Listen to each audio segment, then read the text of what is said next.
ga tabara mai iko zuljalali sarki kai kake mun komai ba na furta naki rabbana ka ban dama har na samu sauki bai ita na zure rawa na yau da sauki kan waɗanda ke kallon su sun gaba mu sauki rabbana tabara kai ne ka ba mu sauki mun yi godiya Allah kai kake da sauki duk wani ka ba kai ba baya ba da sauki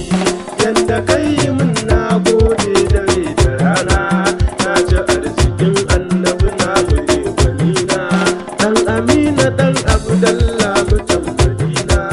rabbana ka kara salati ga shugabana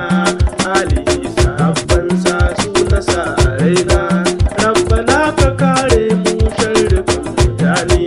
sharrukan mutum aljan rabbi sa mu gane rabbana ka arzita mu ma mu gane dan mu san da cewa ka san da mu a zaune kai bara na koma dai kan batun mutane wanda sun ka kallon su ne kawai mutane duk abin da ba su ba gaibi ne su gane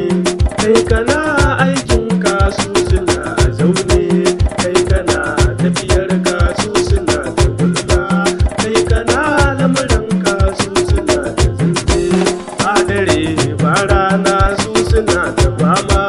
sanda rabbi ya ce kai ne su zo su zauna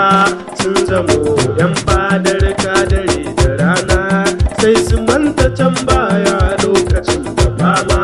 ba su san ka ba sa kaunar ganin ka kullum sun fi so ka je kun su dan su ba ka suma shi ta ma wada zaki gyara ganina amma na a yau ai su sun manta komai ga su nan a fadar ka sun yi zaune su ma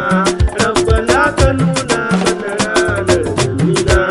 in ga wata rana da ido cikin batuna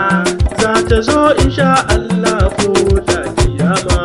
rabbana ka nuna mana masoyan mu kullum rabbana ka nuna mana makiyan mu kullum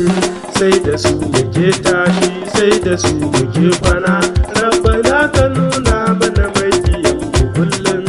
rabbana ka nuna mana makiyan mu kullum rabbana ka nuna mana makiyan mu kullum rabbana ka nuna mana makiyan mu kullum Allah ka nuna mana makiyan mu kullum zuljalali nuna mana makiyan mu kullum rabbana ka nuna mana makiyan mu kullum